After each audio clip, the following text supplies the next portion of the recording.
habíamos venido dando cuenta de cómo los libros de las Sagradas Escrituras fueron conformándose. Nos habíamos detenido inicialmente en todo el Antiguo Testamento, cómo en cada una de las fases de la historia del pueblo de Israel, estos libros se fueron poniendo por escrito.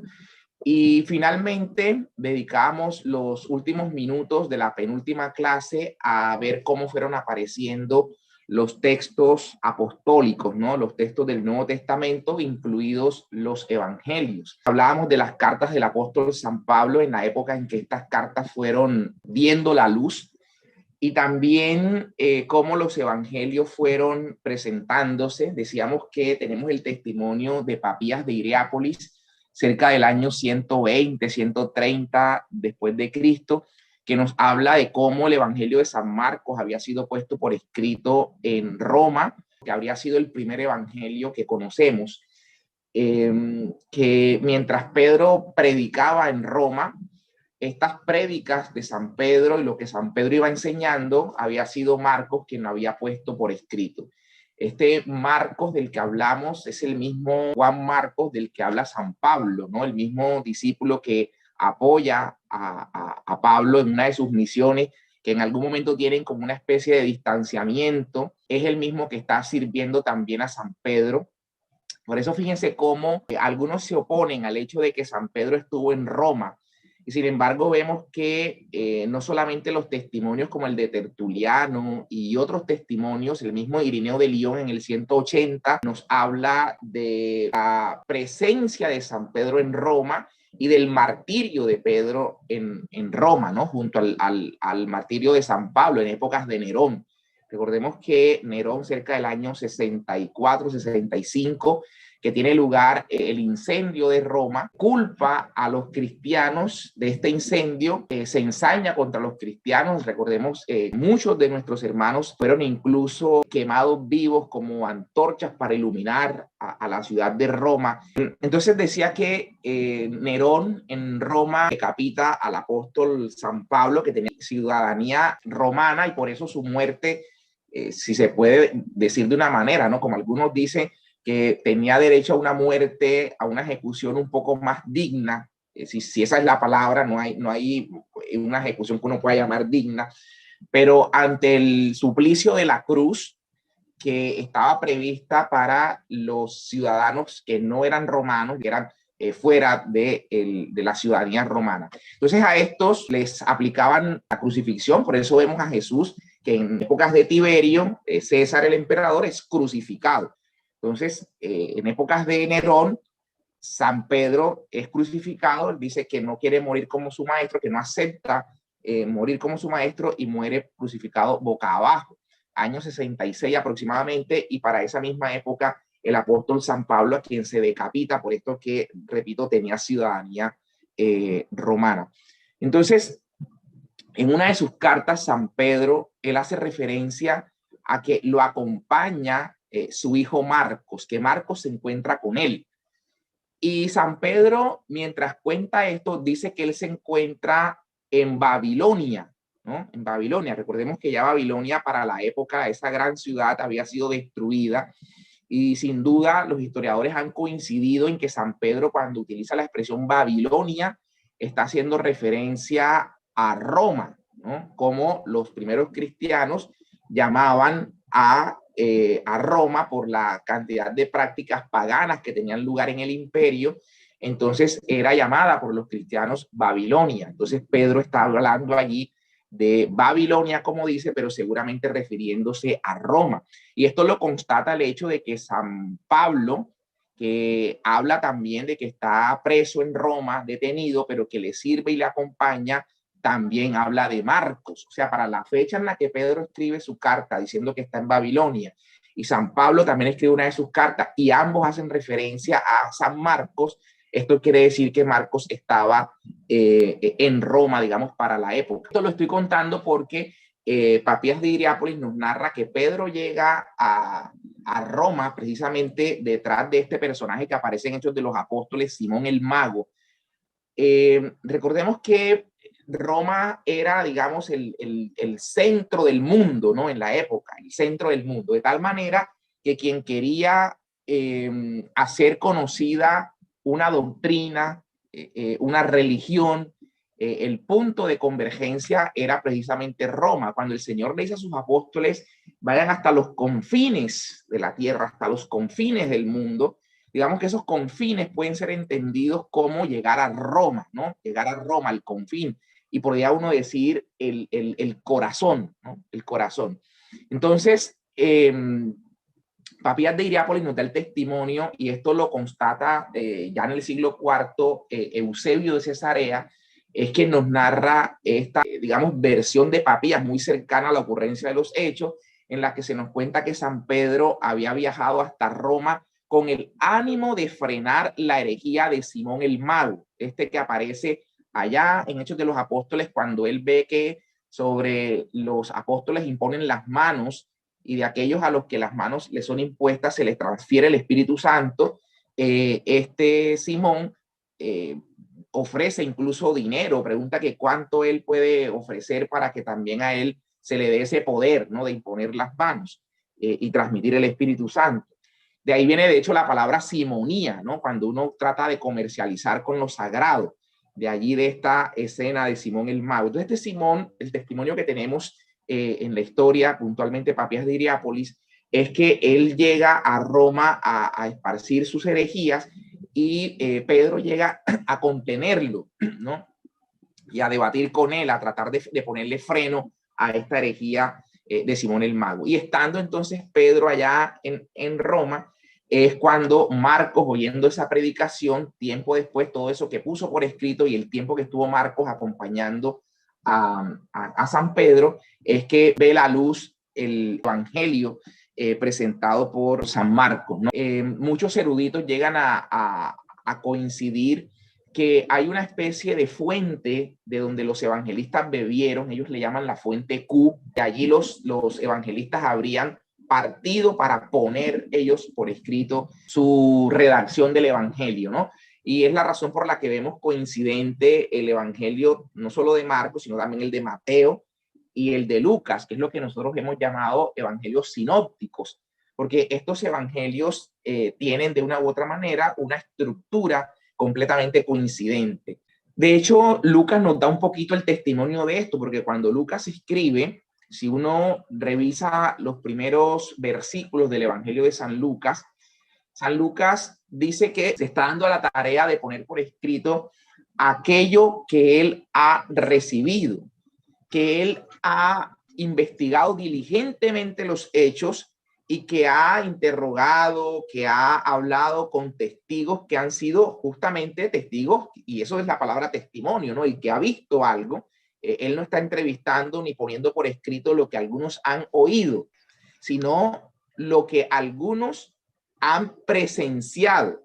No son testigos de oídas a quienes les contaron los hechos, sino testigos que presenciaron los hechos, lo pusieron por escrito, y Lucas ha interrogado a estos testigos, y gran parte de lo que ellos han escrito, ahora Lucas se ha dedicado a ordenarlo. Por eso él lo que dice es que él ha hecho una investigación exhaustiva, y ahora entonces él lo pone en orden, ¿no? Lo que hace es poner en orden esos testimonios y esas versiones de las cuales él tuvo conocimiento. Entonces seguramente ahí está también esa fuente Q, está el Evangelio de Marcos, que ya existía para la época en la que Lucas escribía.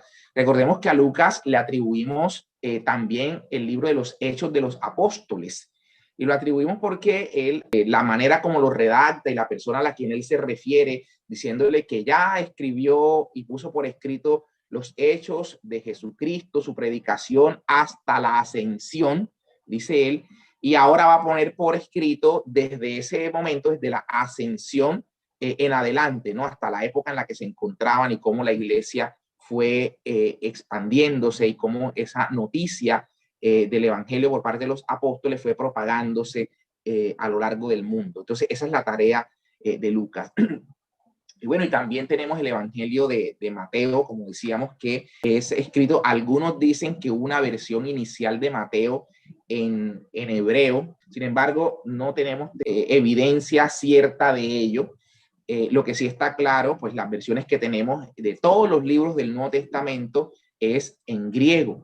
Se piensa que la carta a los hebreos, creo que lo decíamos la clase pasada, la carta a los hebreos que no tiene tampoco un autor definido de manera unánime. De hecho, yo creo que acá lo he dicho, cuando vamos a la misa y se proclama la carta a los hebreos, a diferencia del resto de cartas, en particular las de San Pablo, donde decimos lectura de la carta del apóstol San Pablo a los Corintios, a los Efesios, a los Colosenses, a los Romanos, a los Gálatas, ¿verdad? En la carta a los Hebreos simplemente decimos lectura de la carta a los Hebreos, punto. No se mienta un autor. La iglesia no nos ha transmitido la certeza de quién sería el autor. No obstante, aquí fíjense que he hablado del Evangelio de San Marcos y el mismo Evangelio, si uno lo busca, ¿dónde dice San Marcos en el Evangelio? Por ninguna parte lo encontramos. Tenemos este testimonio que he contado de Papías de Hiriápolis y años después Eusebio de Cesarea, ya en el siglo IV, es el que nos cuenta esta versión de Papías de Hiriápolis, diciendo que ese Evangelio se le atribuye a Marcos. Pero nosotros no podemos ver en el texto del Evangelio que diga San Marcos. Sin embargo, la tradición ha tenido esa certeza y de modo unánime creemos que fue San Marcos quien escribió el Evangelio. Lo mismo para Mateo. No hay ninguna parte del Evangelio que diga que fue Mateo quien escribió el Evangelio de Mateo. Y lo creemos porque la tradición nos ha dado fe, certeza y unánimemente se cree. Así. Algunas cartas de San Pablo, él mismo se presenta, ¿no? Yo, Pablo. Algunas cartas de Juan, él dice yo, Juan. En unas dice el presbítero, el anciano, y hay algunos dicen que hay alguna como diferencia entre el llamado Juan el presbítero y el discípulo al que el Señor amaba, el que escribe el Evangelio, como si fueran distintos, sostienen algunos. Pero quiero con esto decir que por lo menos uno ve que hay textos en los cuales el nombre del autor se incorpora.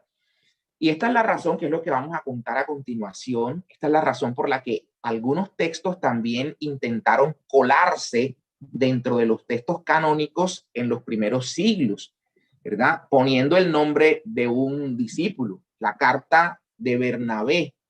Entonces, Bernabé, que acompañaba a San Pablo, por ahí hay una carta que se le atribuye a Bernabé. Se leía como canónica en algunas comunidades, sin embargo, cuando se definió el canon bíblico no clasificó. Por allí también vamos a encontrar un evangelio de Tomás, como si fuera Santo Tomás el apóstol, el que habría escrito ese texto, y vamos a ver ahora que no, pero para tratar de que tuviese autoridad, encontramos también un Apocalipsis de Pedro y un evangelio marcado como Evangelio de San Pedro, Evangelio de Pedro, y resulta que no clasificó, no lo tenemos dentro de los libros canónicos. Ahorita veremos cuál es la razón y por qué. Simplemente entender que con esto lo que quiero decir es que no basta con que un texto diga que el autor es de tal nombre para eso darlo por cierto. La historiografía toca que evalúe realmente si es de autoría de quien dice ser o no. Algunas cartas de Pablo, lo decíamos la clase pasada, incluso la misma carta de Pedro, que se atribuye a Pedro, se puede entender que fueron discípulos de estos apóstoles quienes habrían puesto por escrito esto, ¿verdad? Y eso no le quita la autoría ni a Pedro ni a Pablo de la respectiva carta a la que puedo hacer mención. Entonces, entender esa forma como los libros sagrados y sobre todo el Nuevo Testamento se fueron poniendo por escrito. Entonces digo que así fue como estos libros fueron naciendo.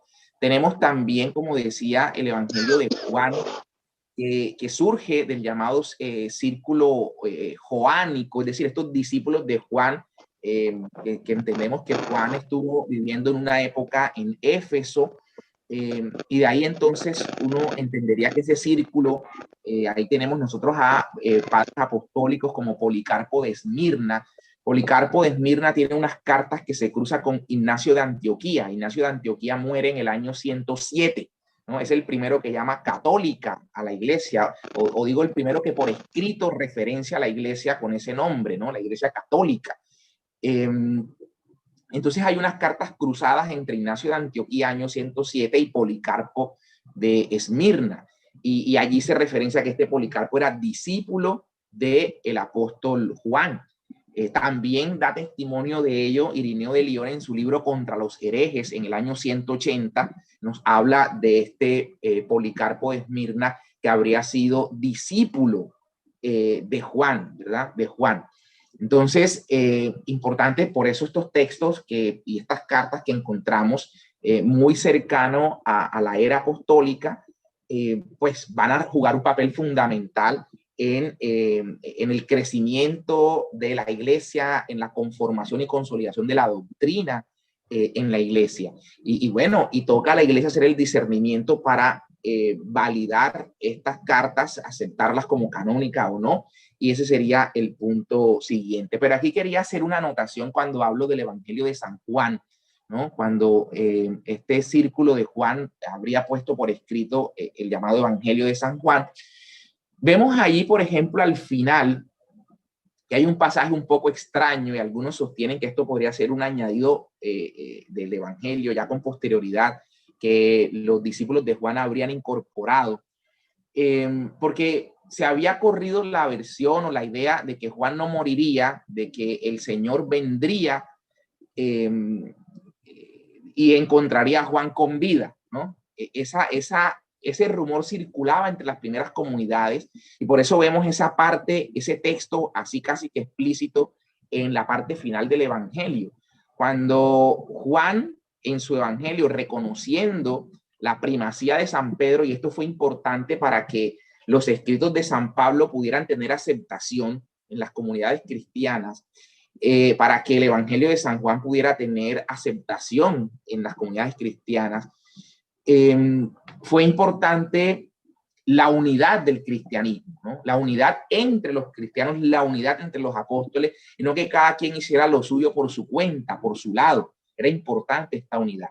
Vemos dos pasajes importantes que nos van a ratificar esto, ¿no? Ya hemos aquí hablado, yo creo que en varias ocasiones, del capítulo 15 de Hechos de los Apóstoles, cuando está esta controversia en Antioquía, cuando algunos judíos convertidos al cristianismo atacaban a los gentiles que se habían convertido al cristianismo, exigiéndoles que debían circuncidarse y guardar las costumbres judías. A esos que defendían esas tesis le llamaban los judaizantes.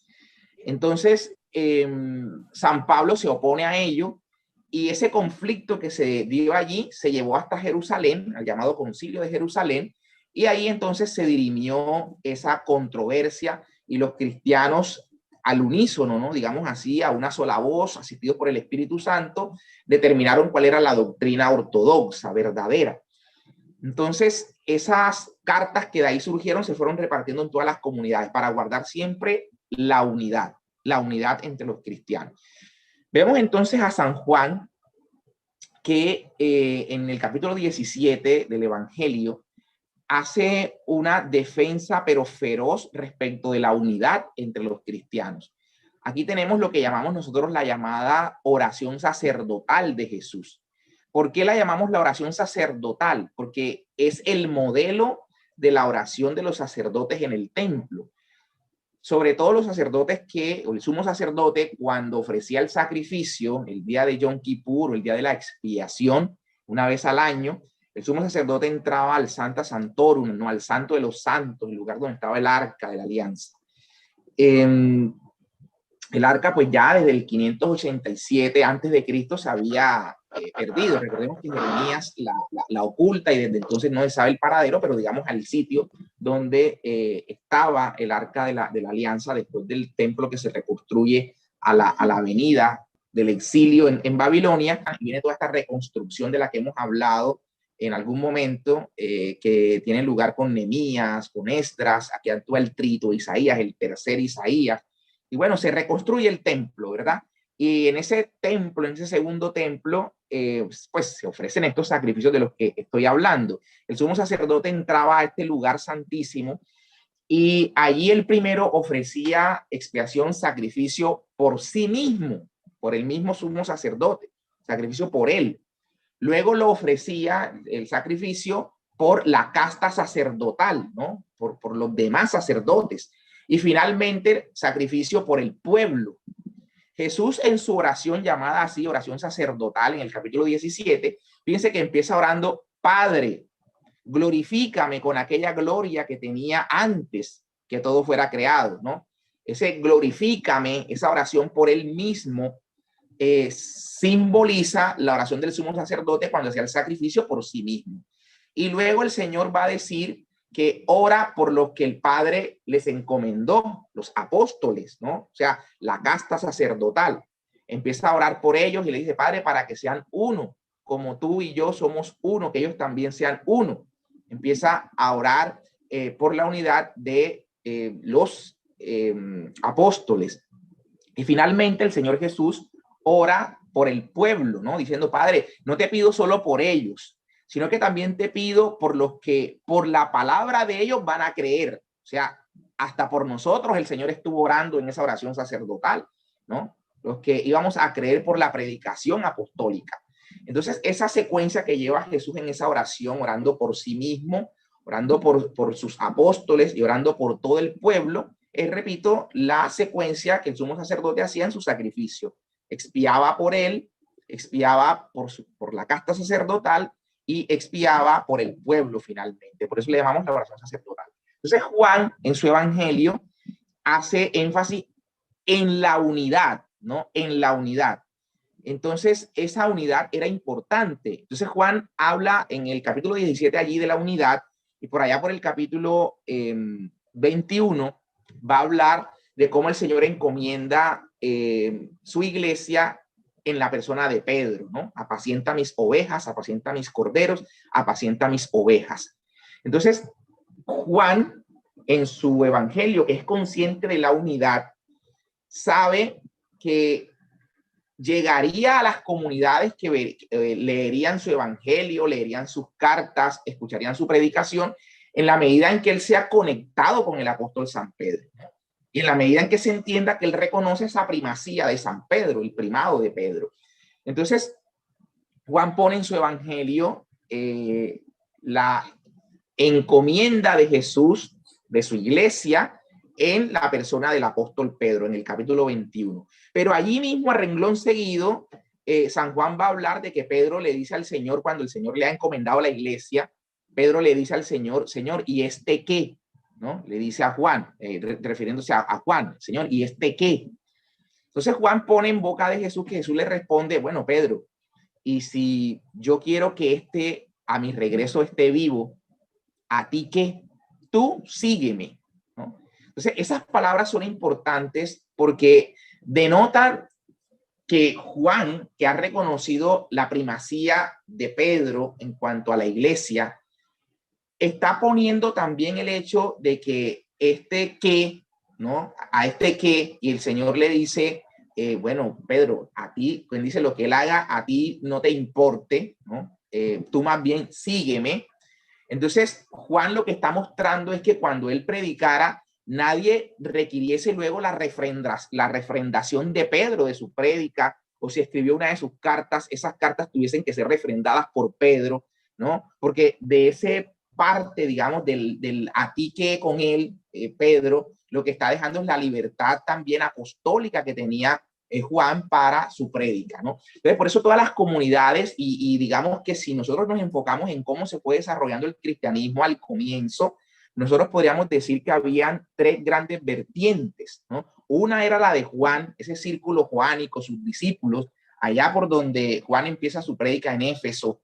Entonces, toda esa parte necesitaba pues que lo que Juan predicara fuera asumido como verdaderamente proveniente de los apóstoles del cual Pedro era cabeza, ¿no? Visible.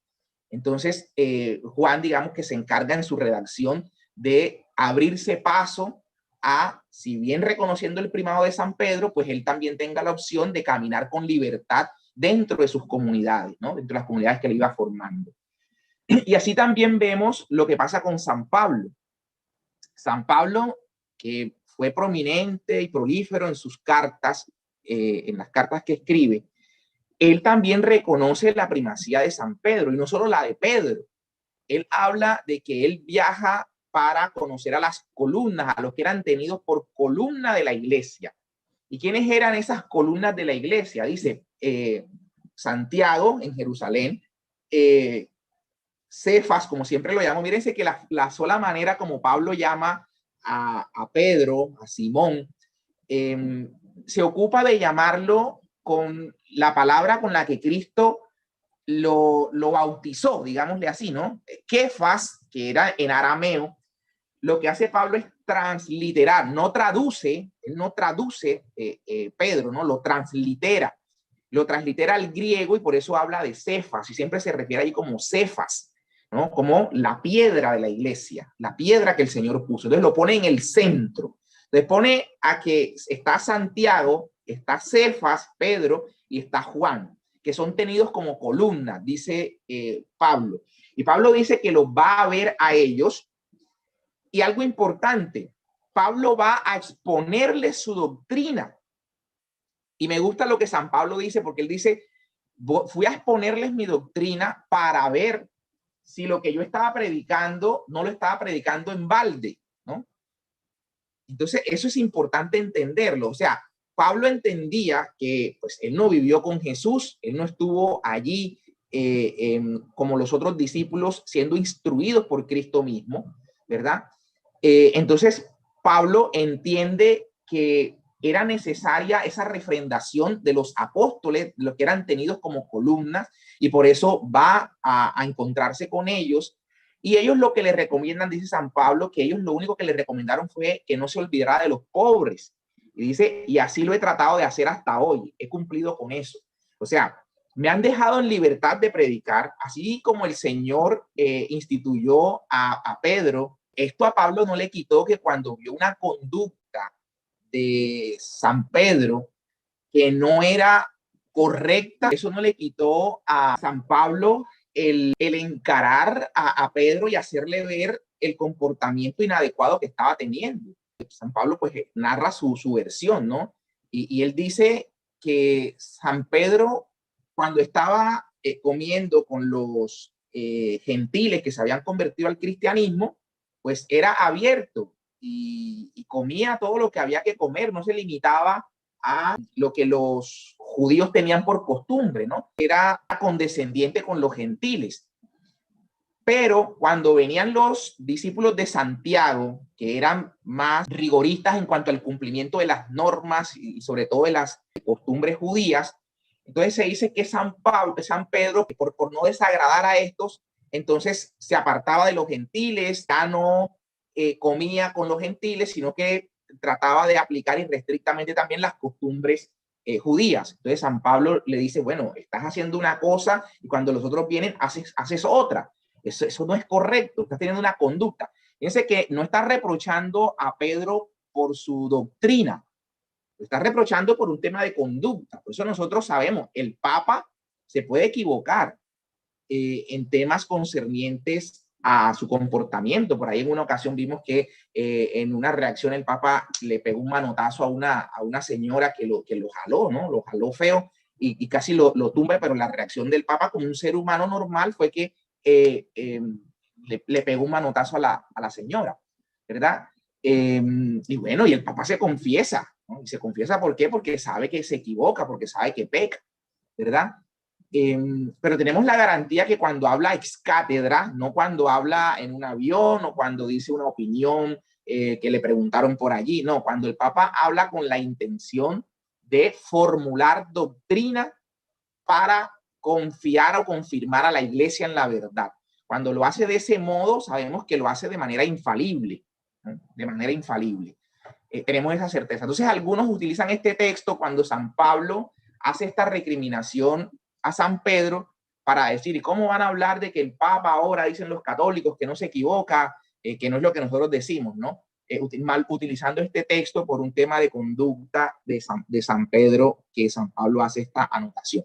Pero ¿por qué traje a colación este punto? Como para que miremos cómo cuando el cristianismo empieza a surgir, los textos se empiezan a redactar, salen estas vertientes, ¿no? La vertiente de Juan, ¿no? La vertiente de Juan, por una parte, y cómo Juan, repito, reconociendo la primacía de San Pedro, deja también la puerta abierta para él abrirse paso entre sus comunidades.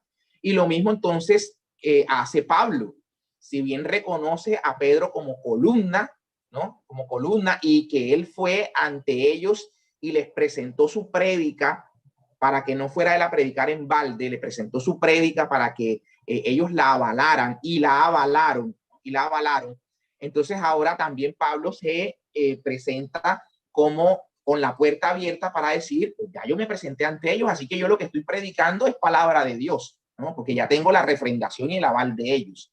Pero fíjense, importante entender eso, ¿no? Cómo de una u otra manera la ortodoxia de la doctrina, lo que se está predicando, no es en cierta forma sometido a las autoridades eclesiásticas. Cómo las autoridades eclesiásticas refrendan que la predicación cumpla con la ortodoxia que Dios quiere que se predique en la iglesia. Es esta entonces la razón por la cual los obispos, el Papa, los obispos en comunión con el Papa, pues son custodios de este depósito de la fe que el Señor ha dejado por medio de sus apóstoles en la iglesia. Entonces es la razón por la cual la iglesia examina las doctrinas, ¿no? Y en algún momento dado, en algún concilio, la iglesia ha tenido que declarar hereje una u otra doctrina, porque justamente ha sido investida con esa autoridad. El Señor cuando mandó a predicar a sus apóstoles, y por supuesto ahí no quedaba porque los sucesores de ellos seguían el mismo encargo. El Señor les decía, quien a ustedes los escucha, a mí me escucha. La idea de este recuento, ¿cuál era? Entender esas vertientes que fueron surgiendo, la del círculo de Juan, Pablo por una parte, y también estas líneas en Jerusalén, ¿no? De Santiago puntualmente, y algunos discípulos de Santiago, no digo Santiago en particular, son sus discípulos, algunos que llevaron al rigor estas costumbres y posturas judías y eran apodados como los judaizantes. De hecho, San Pablo en una de sus cartas también se refiere a ellos como los superapóstoles, ¿no? Como refiriéndose a esta línea, a esta corriente que venía de Jerusalén y que asumían de pronto que las cosas tenían que mantener el orden primero en cuanto a que todos cuantos se convertían al cristianismo debían conservar las costumbres judaicas. Y era claro que esa no era la intención, y eso lo dejó claro el Concilio de Jerusalén. Bien, en lo que nos queda de estos minuticos para abrir espacio, de pronto alguna pregunta, lo que ustedes deseen comentar, voy a trazar el marco general. La próxima clase ya lo detallo, pero voy a trazar el marco general de lo que a continuación plantearíamos que es ya la definición del canon bíblico. O sea, cómo la iglesia en un momento de la historia llega a decir que son 73 libros, ¿no? La iglesia llega y dice, bueno, del Antiguo Testamento estos 46, no más, no menos. Del Nuevo Testamento estos 27 libros, no más, no menos, hay muchas más, ¿no? Se leen en las comunidades algunas que otras cartas, pero son estas 27 y no más, ¿no? Eso es lo que vamos a mirar, porque algunos le achacan a la iglesia, dicen que la iglesia tiene 7 libros de más, que la iglesia le incorporó a la Biblia 7 libros que añadieron, ¿no? Cuando es todo lo contrario, ¿no? Las denominaciones que surgieron luego del siglo XVI con el protestantismo excluyeron del canon bíblico, del canon de los cristianos, excluyeron 7 libros. Eso es lo que vamos a mirar. Excluyeron ellos 7 libros, ¿no? Acogieron el canon de los hebreos, que había sido un canon dispuesto para apartarse del canon de los cristianos. ¿Okay? Entonces, vamos a empezar por allí, y para esto es importante lo siguiente. Entender que cerca del año tal vez 300, año 300, 280 más o menos, digamos, entre esos, antes de Cristo estoy hablando, viene un hecho importante que fue la traducción de los textos hebreos al griego, ¿no? Estoy hablando de Ptolomeo II Filadelfo, quien gobernaba en Alejandría, Alejandría de Egipto. Pide a los sumos sacerdotes en Jerusalén que le envíen sabios para proceder con la traducción de literatura judía, pero en particular las Sagradas Escrituras, porque había una comunidad muy grande de judíos, una gran comunidad de judíos allá en Alejandría de Egipto, ¿no? Recordemos que en el mismo capítulo 15 de Hechos de los Apóstoles hay una frase muy importante, porque se dice que desde antiguo, desde hace mucho tiempo, en varias partes del mundo, los judíos tienen sus sinagogas donde se escucha a Moisés, ¿no? O sea, leen las escrituras, leen la Torá. Entonces los judíos, en efecto, en muchas partes del mundo tenían sus sinagogas. Vemos a San Pablo incluso entrando los sábados en las sinagogas para discutir, y va con los de Berea y discute con los de Berea y entra a las sinagogas los sábados. Entonces ellos tenían sus sinagogas en varias partes del mundo. Pero en Alejandría era un grupo inmenso, digamos, de judíos. Y entonces se logra hacer esta traducción de los textos hebreos al griego.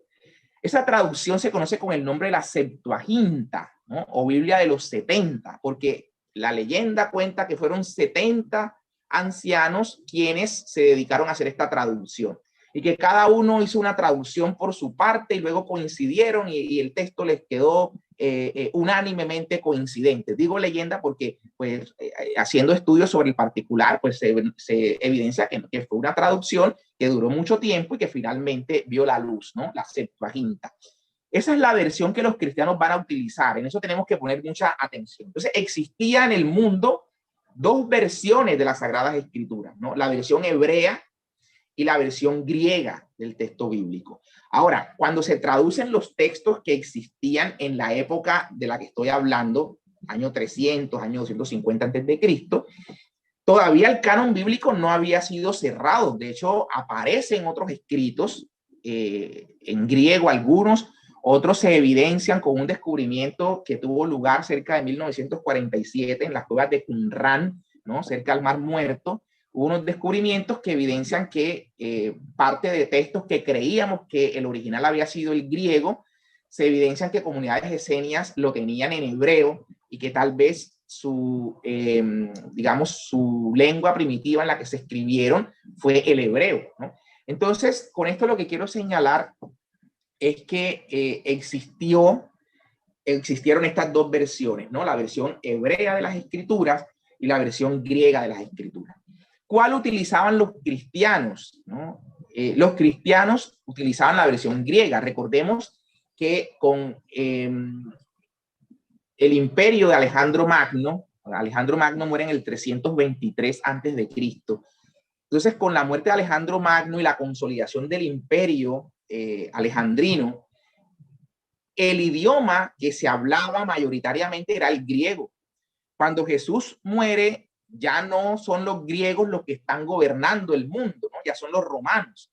Y sin embargo, fíjense cómo se dice que en la tablilla que se pone sobre la cruz, esto se pone en tres lenguas, ¿no? Se pone en hebreo, que era la lengua de los judíos, se pone en griego y se pone en latín. Uno se preguntará por qué en griego. De hecho, cuando Jesús viene, el hebreo no era la lengua que se hablaba en épocas de Jesús. Jesús hablaba el arameo, y ya el hebreo se había, digámosle así, se estaba perdiendo. Entonces, cuando esta Biblia hebrea ve la luz, la Septuaginta, en griego, era la lengua que mayoritariamente se hablaba en el mundo. Y fíjense que prueba de esto es que todo el Nuevo Testamento se escribió en griego. Repito que algunos dicen que la carta a los hebreos habría sido escrita en hebreo y que luego se había hecho su traducción. Algunos la atribuyen a Lucas, se había podido hacer esa traducción al griego, pero mayoritariamente, yo diría, todos los textos del Nuevo Testamento se escribieron en griego. Esto nos muestra cuál era la lengua de la época. Entonces, con esto lo que quiero decir es que los cristianos usaban la Septuaginta, la versión griega. Y en esa versión griega, en la Septuaginta, tenemos los libros de Macabeos, primero y segundo libro de Macabeos, tenemos el libro de Judith, tenemos el libro de Tobit, el libro de la sabiduría, ¿no? El libro de Baruch. Estos libros que hoy algunos llaman apócrifos, nosotros llamamos deuterocanónicos. Entonces, pensemos en que esto no es un añadido de la iglesia católica en algún momento de la historia, como dicen algunos, no. Estos libros estaban contenidos en la versión griega de las Sagradas Escrituras, que era la versión utilizada por los apóstoles. Cuando Pablo escribe sus cartas, cuando Lucas escribe sus cartas, las citas mayoritariamente, por no decir todas, las citas mayoritariamente que ellos hacen del Antiguo Testamento son citas de la versión griega, ¿ya? De la versión griega, de la Septuaginta. Entonces, este era el texto que utilizaban los cristianos, ¿no? Los cristianos. De hecho, recordemos que también Hechos de los Apóstoles nos habla de un personaje, dice que era de origen alejandrino, o sea, de Alejandría de Egipto, donde se ha hecho la traducción, que era versado en las Sagradas Escrituras y refutaba a los judíos y les mostraba con las Escrituras que Jesucristo era el Mesías. ¿Verdad? ¿De qué está hablando la Escritura allí? ¿De qué nos está diciendo? Está hablando de la Septuaginta, de la versión griega del Antiguo Testamento. ¿Ok? Entonces, esa traducción va a ser importante para entender por qué queda luego en la definición del canon bíblico. Voy a hablar del año 382, inicialmente en el Concilio de Roma, pero eso lo voy a puntualizar ya la próxima clase porque el tiempo se nos fue. Pero simplemente es insistir en esa versión griega del Antiguo Testamento, no la perdamos de vista porque va a ser importante para poder entender por qué estos 7 libros que nosotros llamamos deuterocanónicos se encuentran en las Sagradas Escrituras. Vamos a entender cómo los mismos protestantes tuvieron esos libros durante cerca de 3 siglos y solo en el año 1820 es que ellos los eliminan de sus Biblias, ¿no? de las ediciones de sus Biblias por un tema económico. Eso se lo contaremos la próxima clase.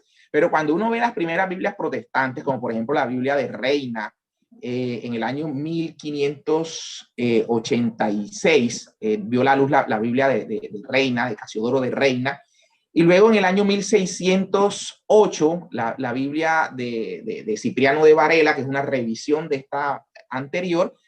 Estas 2 Biblias tienen los libros deuterocanónicos allí, estos 7 libros. Y así las Biblias protestantes tuvieron los libros deuterocanónicos por mucho tiempo, hasta 1820, y luego contaremos por qué es que se eliminaron, por qué lo eliminaron las Biblias protestantes, estos 7 libros, ¿no? Cierro con esto para dar espacio a si hay preguntas o no, pero repito que la próxima clase ya iremos con calma en la definición del canon. Ahora simplemente quería que pudiéramos entender esta traducción de las escrituras hebreas al griego. La llamada Septuaginta era usada por los cristianos, contenía estos 7 libros que nosotros llamamos deuterocanónicos, y entonces esto nos va a sentar las bases, ¿no? Para poder ya a la próxima definir ya con toda claridad cómo fue y en qué momento se hace la definición del canon y por qué los hebreos se apartan de este canon cristiano y por qué los protestantes tiempo después se unen a la definición hebrea y no a la definición de la iglesia, que era basada en el canon alejandrino, ¿no? en el canon de la Septuaginta. Entonces, bien, con eso cierro. Si hay preguntas y están a mi alcance, con el mayor gusto. Entonces, adelante, o comentarios que alguno tenga, aporte adicional, algo que quiera añadir, complementar, es el espacio. Entonces, adelante.